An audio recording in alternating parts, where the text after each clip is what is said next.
শুল্ক নিয়ে আলোচনা করতে কি মার্কিন প্রেসিডেন্ট ডোনাল্ড ট্রাম্পকে ফোন করবেন?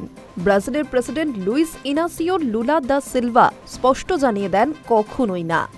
ব্রাজিল থেকে আমেরিকায় রপ্তানি হওয়া পণ্যের উপর 50% শুল্ক চাপানোর কথা ট্রাম্প ঘোষণা করার পর থেকে দুই দেশের মধ্যে কূটনৈতিক টানাপোড়েন চলছে।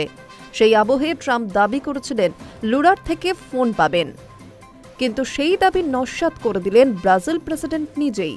লুলাকে ট্রাম্পের দাবি প্রসঙ্গে প্রশ্ন করা হলে বলেন, আমি কখনোই ট্রাম্পকে ফোন করব না, কারণ তিনি আলোচনা চান না।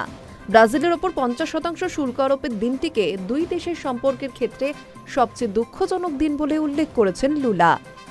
এখানেই থামেননি তিনি।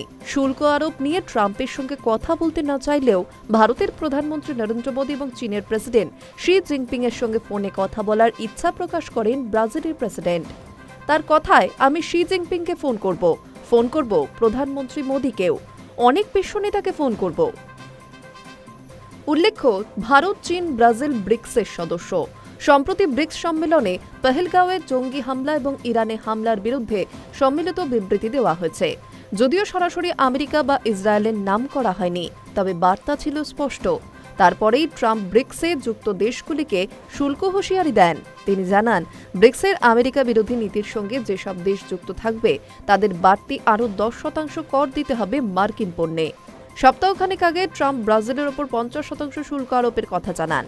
ব্যাখ্যা করেন কেন শুল্ক চাপানো হলো। হোয়াইট হাউস থেকে পাঠানো শুল্ক চিঠিতে ট্রাম্প অভিযোগ করেন যে স্বাধীন নির্বাচনের উপর বারবার আঘাত করা হচ্ছে ব্রাজিলে।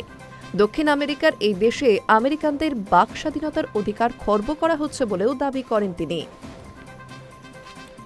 তবে ব্রাজিলের ওপর তার গোসার কারণ যে প্রাক্তন প্রেসিডেন্ট বোলসোনারোর বিরুদ্ধে চলা বিচার প্রক্রিয়া, তা স্পষ্ট করে দেন ট্রাম্প।